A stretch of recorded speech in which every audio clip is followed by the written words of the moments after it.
Space belongs to no one. We all share one sky.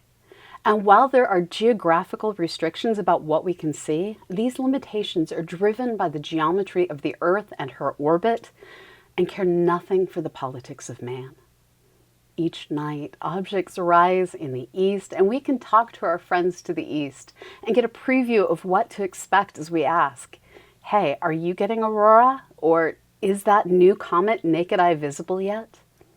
As the world turns, professional astronomers will sometimes take turns observing objects around the clock as we watch things like supernovae evolve over time. We all share one sky. And it is as a world that scientists have more or less worked together to study our shared universe, with the most massive observatories being great collaborations of many nations sprawling many continents. Heck, some observatories like the Event Horizon Telescope, the Square Kilometer Array, and the Very Large Baseline Interferometer sprawl their equipment across multiple continents. How each nation contributes to our shared discoveries varies. With their massive economies, the United States and China have recently spearheaded the construction of many massive new facilities and have large research populations that include the brightest and most educated from nations around the world.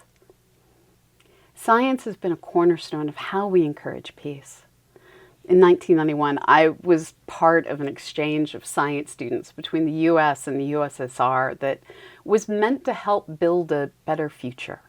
And the ISS is built on the idea that through shared exploration, we will force ourselves to rely on each other and trust each other, at least in one small mote in space. Science is a solid foundation for international cooperation. It is also just good for the nation. It was recognized in the 50s that preeminence in science and our dominance in space science would strengthen our economy, our national security, give people something amazing to dream about, and give our best and brightest a reason to stay here in the US. At the same time, the best and brightest of the world have often made it a point to compete for entrance to American schools and careers at NASA, our universities, and our research centers. This means our nation was poised to answer big questions about our universe in the next 2 decades as we launch new amazing space probes and orbiting telescopes, while on Earth, telescopes measuring in tens of meters diameter approach first light. But that could all be changing. This episode of EVSN is going to take on a single topic. This week, we are going to look at how the elimination of science programs, projects, datasets, and funding may be shaping into an extinction-level event for U.S. space-related sciences. This is all happening side by side with the even more disturbing cancellation of social services, medical and climate research, and staffing of everything from the national parks to the National Institutes of Health. Our nation is fundamentally changed. We are limiting this episode to space-related sciences, and I would encourage each of you to educate yourselves on what is happening to science in general and health and safety-related programs in particular. In this episode, we are going to look at how science has historically been driven by shared governance and direct democracy and how that is no longer the case. We are going to look at the job options and the expiry dates on all our research careers. And we are going to look at how research is staffed and funded and what all the ongoing changes mean as we consider a new brain drain of people leaving the United States for more accepting pastures. All this and more is coming to you right here, right now on Escape Velocity Space News. I am your host, Dr. Pamela Gay, and I am here to put science in your brain.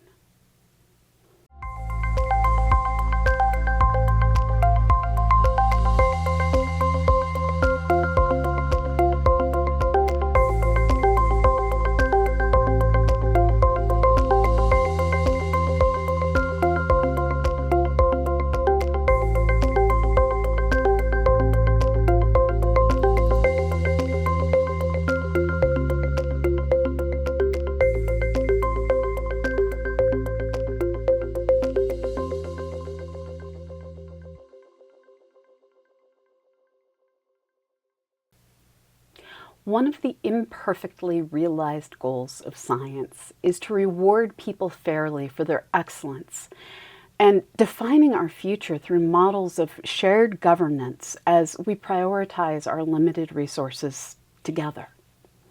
Research shows that reality favors the ideas of people at the best schools who are white and male.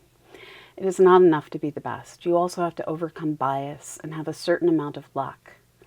These are issues, but we are trying to be self-aware. In our idealized world, committees of competitively selected or elected scientists serve on committees that provide the government with insights on what are the most important science questions to be answered, what are the tools we need, and what are the issues being faced by our profession. These committees take roughly 3 different forms. There are our professional societies, which can and do directly address politicians and can often be found calling on their membership to sign letters and make phone calls. As long as scientists exist to pay their dues, these organizations like the American Astronomical Society and the American Geophysical Union will continue to exist. Congress also recognizes that it sometimes needs very specific advice, and this is where the National Academies of Science, Engineering, and Medicine come in. Congressionally created with the mission to, quote, provide independent, trustworthy advice and facilitate solutions to complex challenges by mobilizing expertise, practice, and knowledge in science, engineering, and medicine, unquote. Committee members are nominated, vetted, and competitively selected, and they work often as representatives who collect input from the community to review existing programs and recommend future priorities. Recently, we've seen the NASA at a Crossroads report come out reviewing NASA's status and ability to maintain workforce infrastructure and technology preeminence in the coming decades. Unfortunately, studies coming out of the National Academies are no longer what many of us would call independent. As early as February, Stat Plus reported that National Academy reports were being scrubbed of words no longer deemed appropriate, like health equity. We are also seeing studies assessing bias being terminated. In addition to our professional organizations and the national academies, various government agencies have their own committees. At NASA, these took the form of assessment groups that provided NASA with committee feedback on everything from funding needs to research priorities. All of these committees were temporarily closed down in response to executive orders, and it is being verified that their websites and actions conform to all current orders from the executive branch. Of the 9 different assessment groups, only 3 are back online, and the remainder remain under review. Listed as under review is the Lunar Exploration Assessment Group, or LEAG, which normally would be in close communications with NASA about everything from the status of the Viper rover to the science plans for the Artemis program.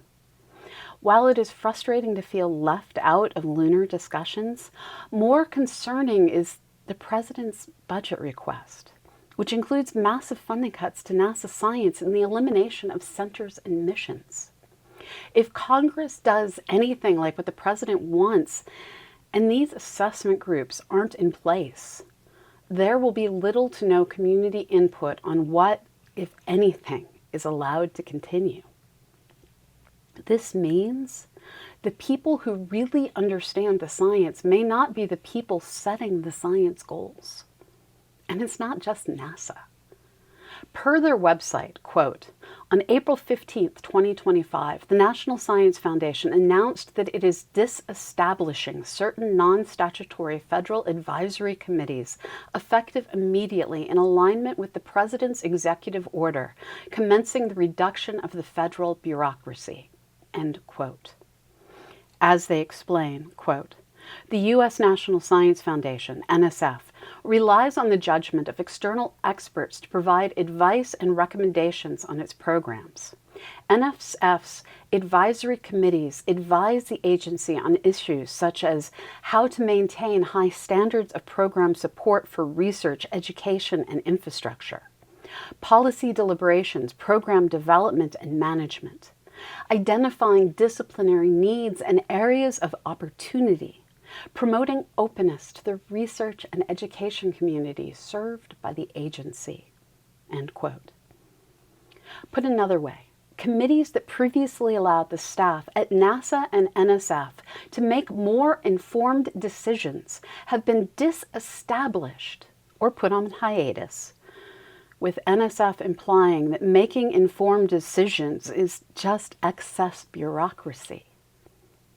If scientists who are trying our best to be fair and to maximize what science can be accomplished are told their voices are no longer needed or must be edited for unwanted ideas, ideas like trying to fix our known biases, then we are no longer following the path toward truth.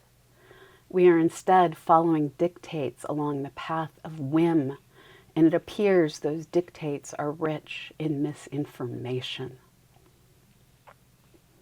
After a break, we'll be back to look at how space science researchers are employed in America and what funding cuts will mean to careers in the future of science. Stay tuned. After writing that last section, I took a break. I ate some edamame and I scanned blue sky. And I learned the story I now need to tell is somehow even more depressing than it was 30 minutes ago.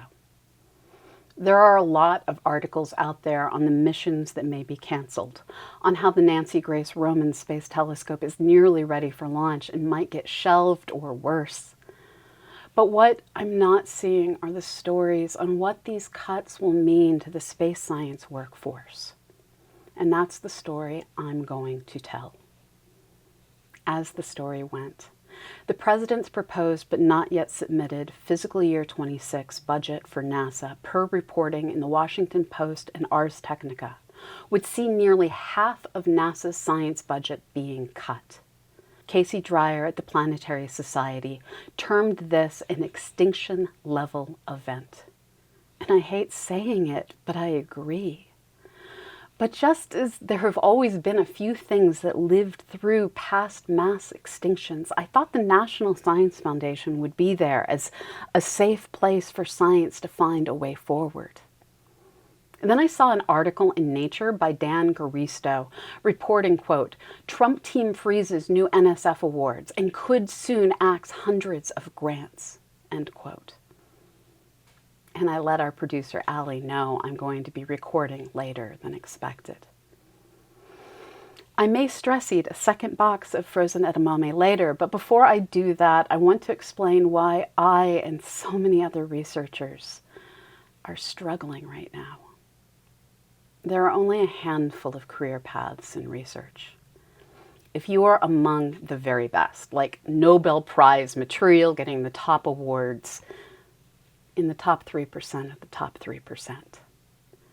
You can get one of the rare named chair positions at a research university or a Max Planck Institute that allows you to earn a 12-month salary while maybe teaching a couple of courses a semester while getting the rest of your time to focus on research. There are maybe a few dozen of these positions in the United States. There are also normal tenure track positions at research universities where you again teach a couple courses and get to do research. But these only pay you 9 months a year and you need to bring in research grants to cover those other 3 months. Except NASA and the National Science Foundation actually cap grants at 2 months' salary, so you get paid 11 months' salary and spend a month or more a year of unpaid time writing grants to fund those 2 months, to fund your students and to pay for things like your computer, conference travel, publication charges, and any lab equipment or telescope time you may need. A failure to bring in money means no students, no equipment, none of the things needed to demonstrate you are a competent scientist worthy of getting grants. It's a bit of a catch-22. A lot of us will use our personal money to bridge us as needed, paying out of pocket for work trips or to get that latest research result published in a good journal. It sucks. But you don't go into science to get rich. You just try really hard not to get into debt. There are also vast numbers of teaching faculty who may or may not get the time to also do some research. They too have 9 months, unless they get lucky enough to teach a summer class, 9-month, not full-time salaries. There are also lab staff who support teaching faculty at all kinds of institutes. And there are adjunct professors who are paid below minimum wage once you factor in the time it takes to grade. And then there are all of us grant-funded people. Research universities and science institutes have postdoctoral fellows, research professors, and research scientists who may or may not teach classes and generally only have their jobs for as long as they or a colleague or advisor has grants to pay them. I was a research professor for 10 years and now I'm a senior research scientist. While we may be the largest population of researchers, we are also the most vulnerable to budget changes. The years I have shy of 6 months of salary, that's 3 grants. I only work half-time and I don't have health insurance or retirement contributions, and time off is time unpaid. That's me this year. I have a husband for health insurance. But I at least have non-research work I can do. When you see scientists who are selling their art, their jewelry, their whatever they are selling, it is because they love what they are doing and they also need to eat. So when we see that the National Science Foundation is no longer issuing new grants and NASA's science funding is slashed 50% or more, we know most of us are going to be gone in a year. And then we see NSF to offer no new awards. The astronomers in your life are not okay. And we all know that if we leave the field to take jobs as computer programmers, tech writers, or whatever else is willing to hire us, we aren't going back to science. It is almost impossible to stay up to date on research, on the technologies we use, and everything else you have to know to stay in the profession if you leave the profession. When people leave, they only come back if they have the independent wealth to fund their return, like that famous rock star all of you are probably thinking about right now. People will fight to stay in science.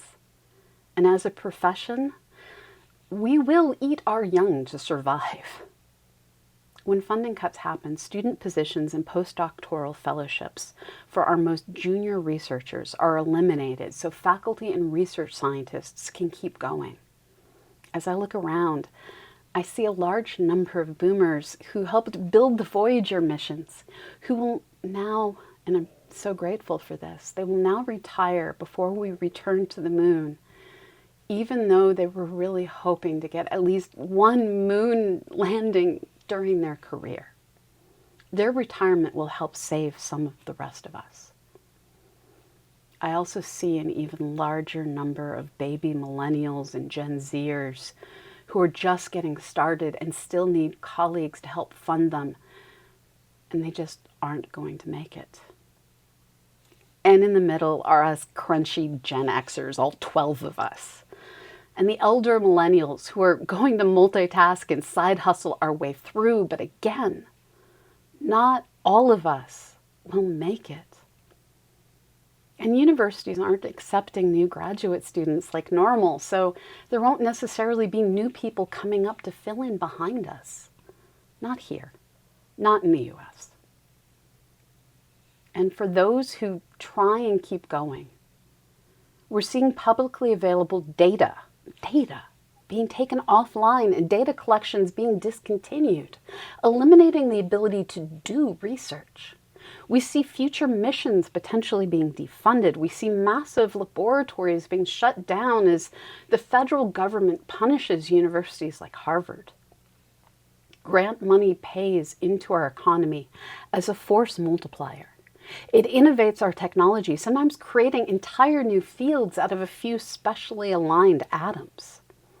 Astronomy has led to improving signal processing, image processing, machine learning, Wi-Fi, and So much more is a side effect of chasing the mysteries of black holes, the origins of worlds, and an understanding of the fate of the universe. We have discovered what powers stars and what quenches quasars.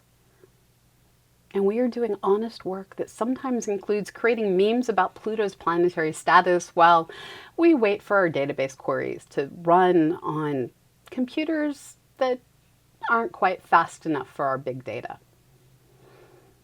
These budget cuts will end all that. I'm afraid for the future of research science in America.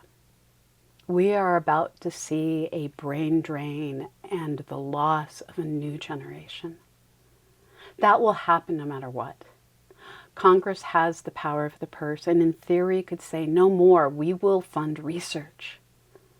But today we heard Senator Murkowski express her fear of what could happen to her if she doesn't do as Trump asks.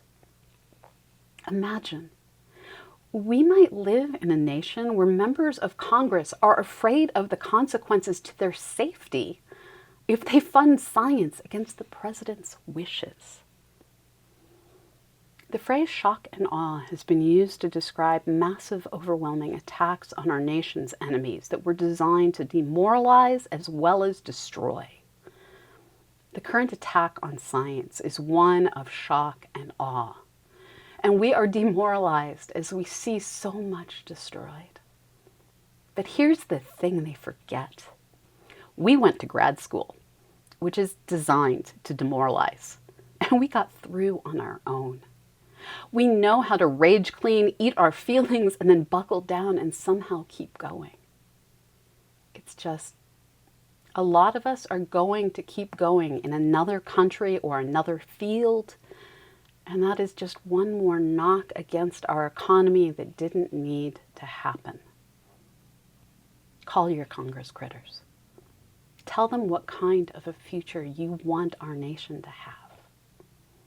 That's it. That's all I have. The money's going away, and with it, the science. After the break, we'll be back with Erik and Tales from the Launchpad. Stay tuned. Hi, Pamela. On April 7th, Russia launched the Soyuz MS-27 mission towards the ISS. Let's watch the launch. 7, 6, 5, 4, 3, 2, 1. Engine ignition and liftoff. Liftoff of Soyuz MS-27, Kim, Ryzhikov, and Zabritsky begin a sprint for a marathon mission on the International Space Station.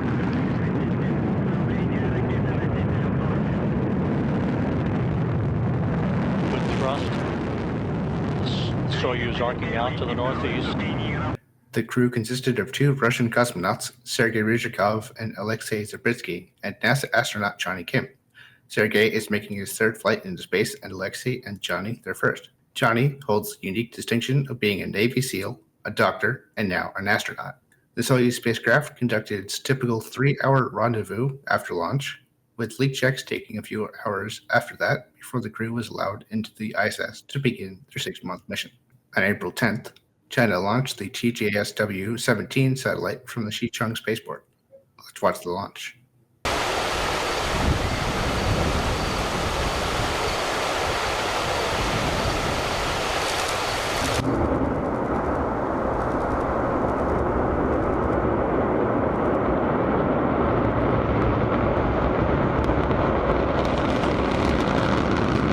The TJSW satellites are used to test different communications technologies in orbit.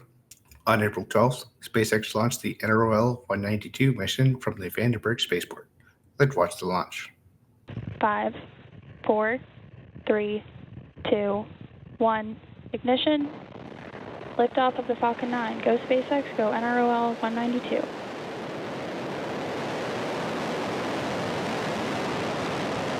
NROL-192 was the 8th launch of the NRO's proliferated architecture system using SpaceX Starlink-derived satellites for NRO's intelligence gathering purposes. The launches are thought to carry 20 to 25 satellites. On April 16th, Northrop Grumman launched the NRL 174 mission from the Vandenberg spaceport. Let's watch the launch. Mission and liftoff of the Northrop Grumman Minotaur 4 launch vehicle on the L-174 mission for the National Reconnaissance Office. Attitude nominal, vehicle is heading downrange.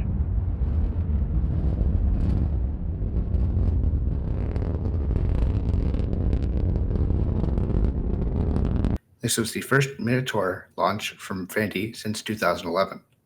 As usual, the NRO gave very few details about the payloads, only mentioning that there were more than one. The Minotaur family of launch vehicles is unusual in that they use retired military motors. In the case of the Minotaur 4, it uses the 3-stage Peacekeeper missile with a commercial solid motor as the 4th stage. All launches so far have been of military satellites. Russia and China have similar programs to use decommissioned missiles as space launch vehicles. On April 18th, China launched the Xi'an 27-1 mission from the Haiyan spaceport. Let's watch the launch.